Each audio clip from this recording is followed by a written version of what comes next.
Hola a todos, bienvenidos a La Nevera. Soy Iván, la voz detrás de Cuaderno de Apuestas, un podcast donde analizo y recomiendo apuestas sobre algunos de los mejores equipos de las ligas top 5 de Europa, Champions y Europa League. Este es un espacio donde voy a analizar y voy a compartir mi proceso de pensamiento y mi análisis personal sobre las apuestas que yo hice y lo que dije en el podcast, con el único fin de mejorar en lo que yo hago y si les puede servir a todos ustedes, pues mejor. También muchas veces voy a compartir mi opinión personal sobre lo que está pasando en el fútbol europeo y sobre los equipos en los que apuesto, porque creo que al final es información valiosa para mí, que también puede ser valiosa para todos ustedes. Si no saben de qué podcast estoy hablando, lo pueden encontrar en el link en la descripción para que tengan el contexto de lo que estoy hablando en este espacio. Y bueno, sin más que agregar, quería empezar hablando del sorteo de Champions, de lo que opino de qué puede llegar a pasar, quién creo que es el que mejor está posicionado para clasificar o incluso para llegar a ganar la competición. Y bueno, empezando por el grupo A, creo que no hay mucho más de qué hablar. Creo que el Bayern llega en una posición muy fuerte, aunque no los veo tan sólidos en general, por eso no les estoy apostando directamente y no estoy hablando de ellos en el podcast. Creo que tienen lo necesario para clasificar, tienen mucha experiencia y obviamente, bueno, no solo clasificar, tienen todo lo necesario para ganar el grupo, ¿no? Como lo han venido haciendo los últimos años. No creo que el Manchester United sea un gran rival para ellos, en el sentido de que no creo que lo puedan competir por el primer lugar. Sí creo que el Manchester United va a clasificar en segundo, pero bueno, más allá de eso, no creo que haya sorpresas en ese grupo. Tampoco creo que haya sorpresas en el grupo B. Si no pasa el Arsenal caminando ese grupo, yo lo vería como un escándalo. Al final han sido un equipo que ha gastado mucho dinero en este mercado de fichajes en los últimos años. Creo que es un equipo muy armado. Creo que también va siendo hora de ponerle un poco la vara de medir a Mikel Arteta respecto a los otros técnicos que la han tenido toda su vida, como Pep Guardiola, Jurgen Klopp, etc. Y bueno, si no lo pasan caminando, la verdad es que sería una sorpresa tremenda para mí. Que no les sorprenda que el Sevilla no llegue a pasar. Eso también creo que sería algo no tan impredecible. Creo que al Sevilla le va a alcanzar para entrar a Europa League, pero yo me quedaría con el PSV para que clasifique a la siguiente fase de Champions. Por otro lado, el grupo C es interesante porque yo creo que el Real Madrid va a ganar ese grupo. El Napoli no me sorprendía también que lo metiera en problemas, pero creo que el Real Madrid lo va a ganar. Y lo interesante va a ser quién clasifica después de ellos, ya sea el Napoli o el Unión Berlín. Creo que se va a poner muy interesante ese grupo. Del grupo D, no creo que haya muchas sorpresas. Yo veo al Inter pasando, al Benfica, al Atlético de Madrid, y la verdad es que quien pase el grupo E creo que va a ser eliminado en octavos. El grupo más interesante, a mi parecer, es el grupo F. Creo que para todos, creo que al final se habló mucho de eso. Va a ser muy interesante ver a quién le alcanza para entrar a Europa League y a quién va a ganar el grupo y pasar de Champions.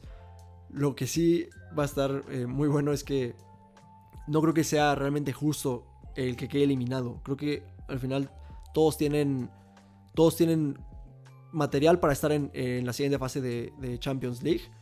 Yo creo que el que pase de ese grupo a Europa League va a quedar sobrado, desde el Newcastle hasta el Milan, todos. Personalmente, yo creo que el PSG sí va a terminar pasando y creo que va a entrar el Milan.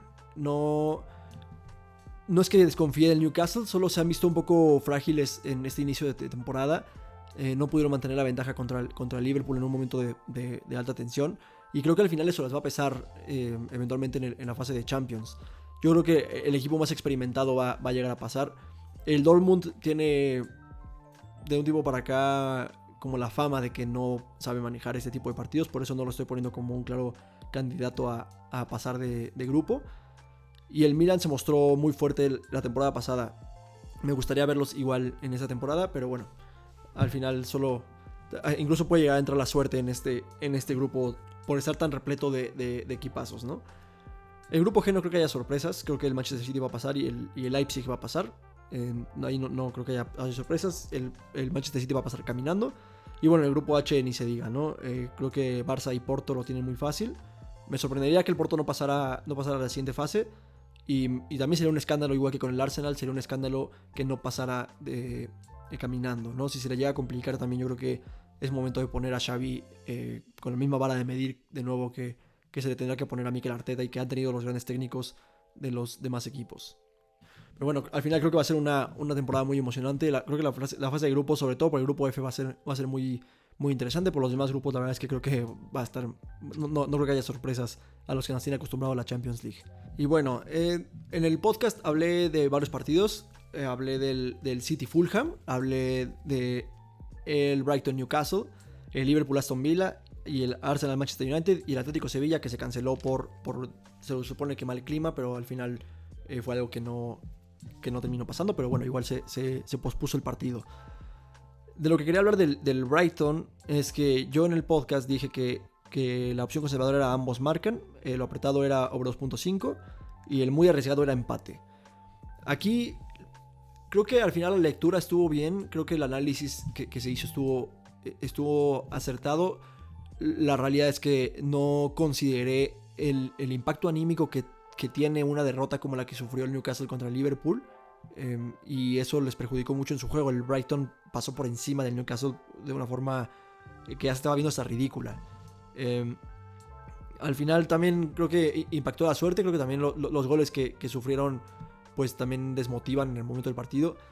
Al final alcanzó a salir el ambos marcan en el último minuto, se cumplió el over 2.5, que también creo que era algo cantado.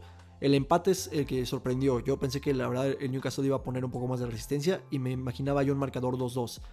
Al final no se dio y creo que fue porque no llegué a considerar con el peso necesario el estado anímico que tendría el Newcastle de cara a este partido. Sí pensé que iban a salir los dos a ganarlo fuertemente como salió el Brighton, pero no me imaginé que el Newcastle iba a salir tan reducido emocionalmente, por así decirlo. Entonces, bueno, hay que tener en cuenta eso para los análisis de los partidos, y sobre todo el estado de forma. Sabemos que el fútbol es de momentos y es de forma, entonces hay que siempre tenerlo en cuenta. Bueno, el siguiente partido del que hablé fue Liverpool-Aston Villa. En ese partido yo dije que iba a haber ambos marcan como la opción conservadora, que Liverpool ganaba el partido si me hacía la opción apretada y que iba a haber más de 4 goles, era la opción arriesgada. Yo eso lo dije confiando en que podría quedar un 3-1. El Liverpool cumplió con su parte de meter los 3 goles, pero el Aston Villa al final se vio también superado ampliamente por el Liverpool. Creo en este partido en particular no consideré también que el Liverpool viene jugando muy bien con el balón. Entonces tomé en cuenta que la defensa de Liverpool estaba reducida, que no estaba Virgil van Dijk por la expulsión que sufrió el partido contra el Newcastle. Y creo que en ese partido lo que faltó considerar, porque al final no se cumplió el ambos marcan, fue que el Liverpool iba a tener el balón la mayor parte del tiempo. Entonces al final creo que eso fue lo que falló en este partido. Al final se terminó cumpliendo la de que ganaba el Liverpool. Entonces creo que la lectura estuvo bien en ese encuentro, pero sí faltó un poco considerar, o bueno, más bien creo que confié de más en el Aston Villa. Creo que se vieron intimidados por el tamaño de equipo que es el Liverpool, y creo que al final terminó pues cobrándoles muy caro con una derrota de 3-0. El siguiente partido del que hablé, que terminó cumpliendo que iba a ser el partido de la semana, fue el Arsenal contra el Manchester United. Ese partido en el podcast dije que había la opción conservadora, era que el Arsenal metía por lo menos 2 goles. La opción apretada que dije era que el Arsenal ganaba y que ambos equipos anotaban. Eso basado en las estadísticas de que el Arsenal lleva 5 partidos, 6 con que no logra mantener su portería a 0 contra el Manchester United. Y bueno, también que en los últimos ahora 6 de 8 partidos el Arsenal ha concedido el primer gol. Entonces, bueno, todo eso lo dije en el podcast, lo dije que era algo que yo estaba considerando al momento de hacer mi análisis, y al final terminó cumpliendo. Aquí la cuestión es que terminó muy apretado, ¿no? Casi el Manchester United por poco le saca el partido al Arsenal. Al final fue al lugar de Garnacho y terminó dándole la vuelta a Declan Rice por completo. Y al final, ya creo que más por un descuido que por mérito tal cual del Arsenal, creo que terminaron en el 3-1. Pero bueno, al final se cumplió la opción conservadora de que el Arsenal iba a meter por lo menos 2 goles. Estuvo muy apretado, pero también tenía pues los argumentos y también se llegaron a salvar de eso el Manchester United. El Arsenal terminó ganando por lo mismo de que comentaba de que era un equipo que jugaba con mucho más idea que el Manchester United. Y al final, bueno, también en el podcast dije que el Manchester United le sabe jugar al Arsenal y se vio demostrado. Además también lo que yo considero después de ver ese partido es que solo el Manchester City, el Liverpool y el Arsenal tienen madera de campeón, pero el Arsenal tampoco creo que sea un equipo que aún tenga lo necesario para ganar la Premier League. Sobre todo cuando hay equipos como el Manchester City y el Liverpool compitiendo por ella, que ya son equipos que tienen muchos campeones en su plantilla. Otra cosa que dije que quería platicar con ustedes es que mencioné que Odegaard era probable que metiera gol. Y bueno, al final fue el que metió el primer gol del Arsenal.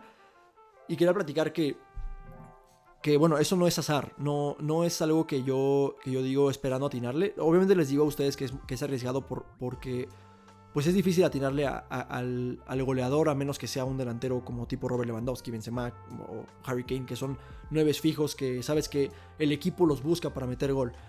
Esto fue más porque se dieron las circunstancias que yo consideraba que podía llegar a provocar un gol de Odegaard. Sobre todo lo mencioné en el podcast, que fue que el Manchester United permitía muchos espacios por el centro y al borde del área.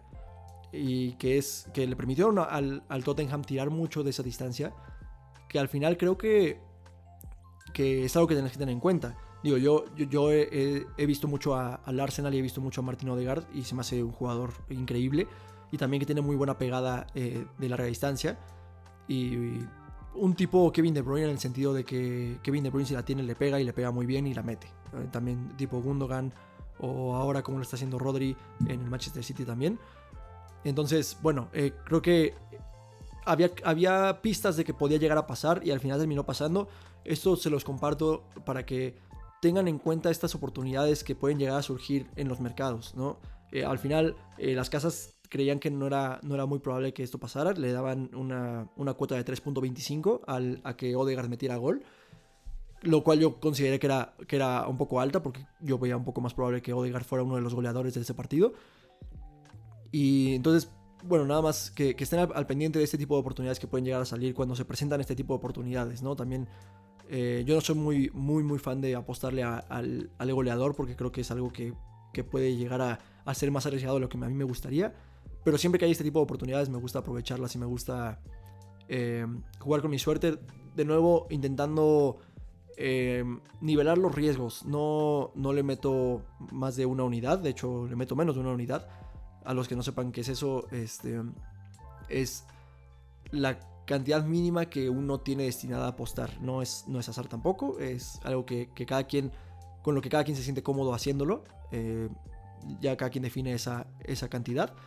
Pero bueno, entonces yo de nuevo hago un partido seguro. La opción conservadora prácticamente es a la que le meto más que nada un poco más. A la opción apretada le llegaría a meter alrededor de una unidad. Y bueno, a este tipo de apuestas que son muy arriesgadas le metería menos de una unidad. Entonces, nada, tengan en cuenta este tipo de oportunidades. Y bueno, yo encantado de compartirlas con ustedes en el podcast y que todos nos podamos beneficiar de ellas. Bueno, otras de las cosas que quería hablar son de los partidos que tuvieron mención especial en el podcast. Esa es una nueva como sección que quería meter, porque ya no voy a poder estar analizando todos los partidos que analizaba antes, que antes traía alrededor de 10 a 12 partidos. Y como les comentaba en el capítulo, me interesa más traerles de 5 a 7 partidos de calidad, que yo crea que tengan mucho valor, y sacrificar algunos partidos en los que no esté muy seguro, y creo que nos va a ser beneficioso para todos. Hubo sorpresa en el Napoli-Lazio. Yo creía que el Napoli iba a terminar arrasando el partido. Yo creía que iba a pasar esto porque la Lazio venía de perder 2 partidos seguidos contra el Genoa y contra el Lecce, y el Napoli venía de ganarle al Sassuolo, que es un equipo siempre que es difícil de ganarle, y bueno, había venido de ganarle al Frosinone, pero pues bueno, es un equipo recién ascendido. Yo creía que el Napoli iba a demostrar por qué es el campeón y le iba a terminar pasando por encima a la Lazio, y fue una gran sorpresa ver que de milagro no terminó en goleada el partido del Napoli-Lazio, ¿no? O sea, la Lazio pudo haber terminado 4-1 si hubiera tenido un poco más de cuidado con los fueras de lugar, pero bueno, entonces esto también me deja a mí con con que voy a dejar un poco al Napoli en la nevera todavía. No creo que sea un equipo consistente hasta que lo demuestre contra equipos del nivel de la Lazio y superiores, porque no sé qué va a pasar cuando se enfrente a un Atalanta, a un Inter, a una Juve o algo por el estilo, o al Milán. Entonces creo que hay que tener cuidado. Tal vez le llegaría a meter dinero si fuera contra equipos de más abajo en la tabla. Otros de las menciones especiales fueron el partido del Borussia Mönchengladbach contra el Bayern Múnich. Les dije que iba a ser un partido que podía complicarse al Bayern Múnich. Eso, generalmente el Bayern Múnich siempre llega como favorito a los partidos, ¿no? Y siempre tiene cuotas muy bajas para su victoria. Entonces eso nos fuerza a nosotros a meter handicaps para subir la cuota, ¿no? Y que tenga un poco más de valor esa apuesta. Pero bueno, de nuevo, les mencioné, no se confíen apostándole al Bayern Múnich. El Mönchengladbach es lo que yo considero el coco del Bayern Múnich. Tengan cuidado con ese partido. Yo lo aprendí a la mala y vengo aquí a compartírselos con ustedes. Yo perdí muchas apuestas de este tipo con el Bayern Múnich. Entonces hay que tener cuidado. Y sobre todo ver la tendencia del head to head o de enfrentamientos directos de estos equipos. Otra mención especial fue la del Chelsea Nottingham Forest. Y lo dije en el podcast también. Cuidado con el Chelsea. No me sorprendería que se le complicara. Y bueno, dicho y hecho, se les complicó. Y no solo se les complicó, lo terminaron perdiendo. Hoy en Nottingham Forest no creo que sea un equipo muy fuerte. Y al final terminó pasando lo que dije que podía llegar a pasar, que es que el Chelsea se le complicara el partido y lo terminó perdiendo. De hecho, incluso tuvo una oportunidad. El delantero Jackson tuvo una oportunidad muy, muy clara frente a la portería, ya prácticamente solo. Tenía de hecho 45% de probabilidad de anotarla y la terminó volando. Al final creo que el Chelsea tiene problemas más de integración de plantilla más que de plantilla como tal. Creo que tiene muy buenos jugadores y creo que todos los jugadores pueden terminar siendo muy, muy determinantes. Solo que no tienen la capacidad de demostrarlo. No sé si sea por planteamiento, ya no sé si sea Pochettino. No sé cuál sea la razón. Pero de nuevo también yo me esperaría bastante a apostarle al Chelsea hasta que lo vea de forma consistente ante equipos bajos y que le pueda plantar competencia a equipos grandes. Por ejemplo, en este punto yo sí me atrevería a apostarle al Manchester United contra equipos más bajos, pero con cuidado, porque también ya sabemos que el Manchester United es un equipo que no es muy confiable al momento de apostarle, ¿no? Pero por ejemplo, viene de perder contra el Tottenham, que según yo no viene jugando muy bien, y se le complicó contra el Nottingham Forest, lo terminó ganando de milagro, y llega y se le planta al Arsenal, ¿no? Que es un equipo que se considera contendiente. Entonces hay que tener cuidado con ese tipo de equipos. Al Chelsea yo sí me esperaría.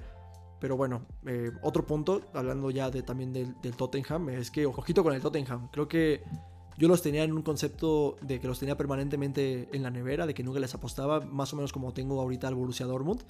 Y han demostrado que saben jugar sin Harry Kane. Y de hecho no sé si incluso juegan mejor sin Harry Kane porque no lo están buscando tanto. Entonces tienen más oportunidades de encontrar ahí los espacios.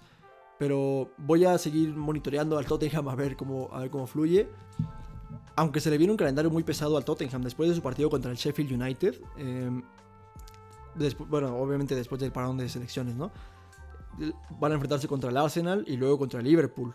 Entonces también puede ser un buen momento para monitorearlos o para estar al pendiente de cómo juegan en este tipo de partidos y ver si se le puede llegar a confiar más adelante a este equipo.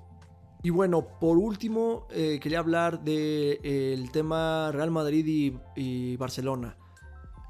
Antes yo llegaba a apostar mucho a estos equipos en cuestión de frecuencia, pero de un tiempo para acá me han tenido un poco intranquilo, sobre todo el Barça, que tiene muchos problemas de lesión.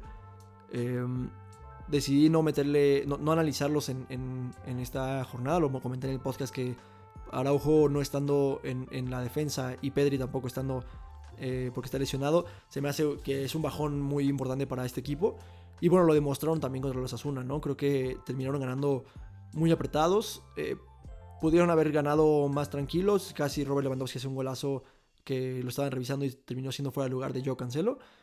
Pero bueno, al final el penal lo salvó. Pero sigue siendo muy delicado el tema del Barça. Como que son un equipo que o golea muy fuerte o les cuesta muchísimo romper el candado, y además también que los equipos le juegan muy cerrados al Barça, y eso al Barça se le complica muchísimo. No son como el Manchester City, que todos le juegan cerrado y siempre logran encontrar la manera de hacer el primer gol.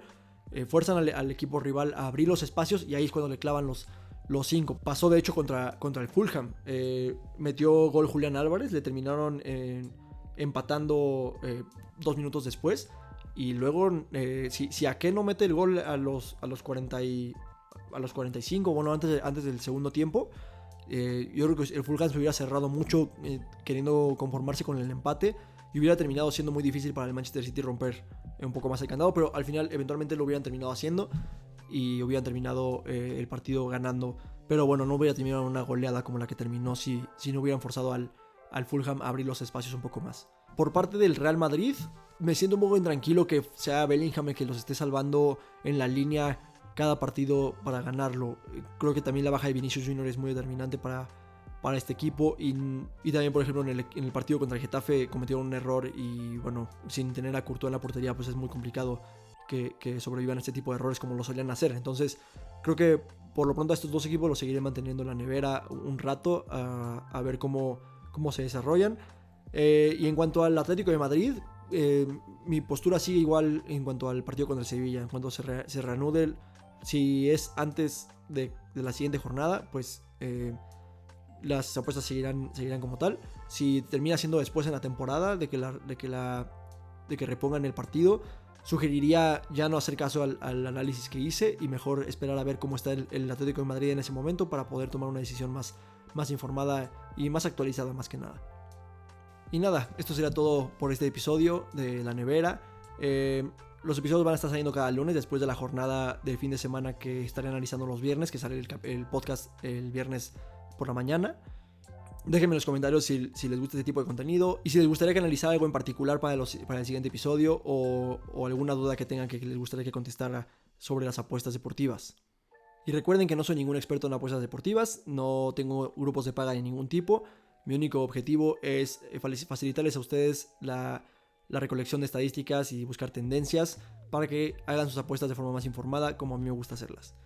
Y bueno, sin más por el momento, muchas gracias por acompañarme, espero les haya gustado y les haya servido, y nos vemos la siguiente jornada.